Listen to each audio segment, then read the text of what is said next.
السلام علیکم میرے دوستو، اپنے چینل میں آپ سب کو خوش آمدید کہتا ہوں۔ آج کی اس ویڈیو میں ہمارے ساتھ پرائمری کلاس کی سطح پر دوسری کہانی ہے کچھوا اور خرگوش۔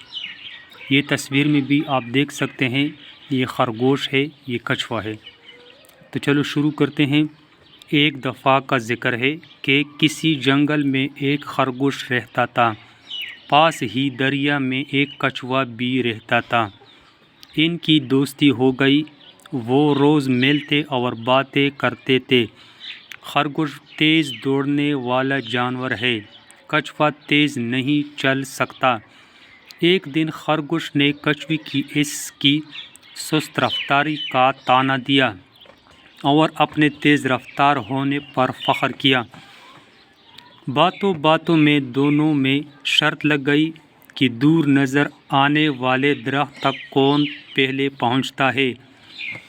دونوں دوڑنے لگے۔ کچھوا آہستہ چل رہا تھا، خرگوش بہت آگے نکل گیا۔ وہ یہ سوچ کر ایک درخت کے سائے میں آرام کرنے کے لیے لیٹ گیا کہ کچھوا تو بہت پیچھے ہے، کیوں نہ تھوڑا سا آرام کر لوں۔ درخت کے سائے میں لیٹتی ہی اس کی آنکھ لگ گئی۔ کچھوا آہستہ آہستہ چلتا رہا، وہ کہیں نہیں رکا۔ بالآخر وہ درخت کے پاس پہنچ گیا۔ خرگوش راستے میں سویا رہ گیا۔ جب خرگوش کی آنکھ کھلی تو تیزی سے دوڑا اور درخت کے پاس پہنچا تو کچھوے کو پہلے سے وہاں موجود پا کر بہت شرمندہ ہوا۔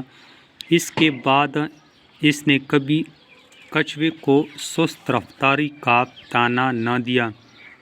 نتیجہ، غرور کا سر نیچا ہوتا ہے۔ تو دوستو، یہ تھی پرائمری جماعت کی سطح پر ایک چھوٹی سی کہانی۔ امید ہے آپ کو پسند آیا ہوگا۔ اگر آپ میرے چینل پر نئے ہیں تو پلیز میرے چینل کو ضرور سبسکرائب کریں اور ساتھ میں بیل کا بٹن بھی دبا دیں۔ شکریہ۔